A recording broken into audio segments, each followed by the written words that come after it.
दोस्तों, लता ने कभी सोचा नहीं था कि उसे टूटकर चाहने वाला यशवंत उसे मुसीबत के समय इस कदर धोखा भी दे सकता है।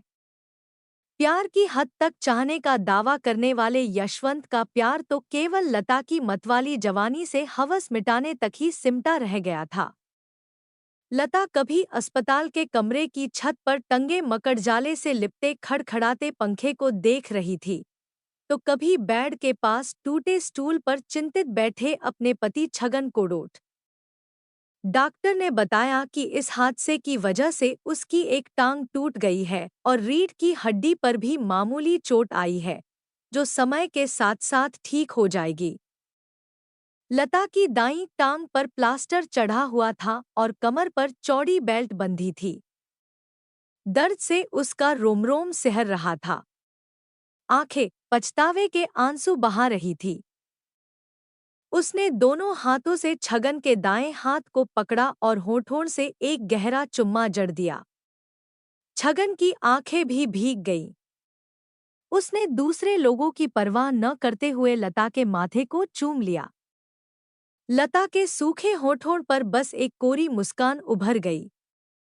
छत के एक किनारे पर मकड़जाले में फंसे किसी पतंगे को देखकर उसे भी अपना अतीत याद आने लगा। उसने छगन का हाथ पकड़कर धीरे-धीरे आंखें मूंदनी शुरू कर दी। लता को यशवंत की वह पहली मुलाकात याद आने लगी, जब वह उसके चंगुल में फंस गई थी। छगन को लगा कि लता को नींद आ गई है, तो उसने चुपके से उसके हाथों से अपना हाथ हटाया और उसके पैर की उंगलियों पर भिनभिनाती मक्खियों को हटाने लगा। लता शहर से गांव जाने वाले रास्ते पर बने वेटिंग रूम में बैठी थी। उसके पास दो भारी बैग थे, जिसमें महीने भर का राशन और दूसरा जरूरी सामान था। सूरज आकाश के बीचों बीच आकर शरीर को झुलसा रहा था। वह सोचने लगी कि कुछ देर बाद छगन भी दोपहर का खाना खाने के लिए घर आने वाला होगा। उसे घर पर ना पाकर वह परेशान हो जाएगा। छगन निकट ही जल महकमे में चपरासी था। लता छगन को बताकर शहर आई थी। उसने ब्लाउज के अंदर हाथ ठूंसकर अपना मोबाइल निकाला और छगन को हालात के बारे में बता दिया। लता अभी मोबाइल बंद कर ही रही थी कि उसके निकट एक मोटरसाइकिल सवार आकर रुक गया। वह तिरछी निगाहों से लता को देख रहा था। लता कभी सड़क के दूसरे छोर को देख रही थी, तो कभी अपने दोनों बैगों को डोट। वह चुपके चुपके उस नौजवान को भी तिरछी निगाहों से देख रही थी। काफी देर तक जब दोनों में बातचीत नहीं हुई, तो मोटरसाइकिल सवार ने पूछा, क्या आपको नारायणकोटी गांव जाना है?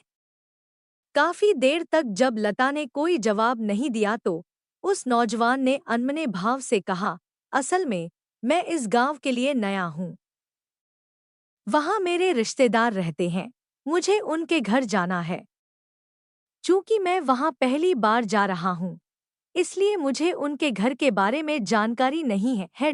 बाकी अगर आपकी कुछ बोलने की इच्छा नहीं है, तो कोई बात नहीं, केवल उनके घर के बारे में ही बता दीजिए, कहकर उस नौजवान ने मोबाइल निकालकर एक पते के बारे में लता से पूछा।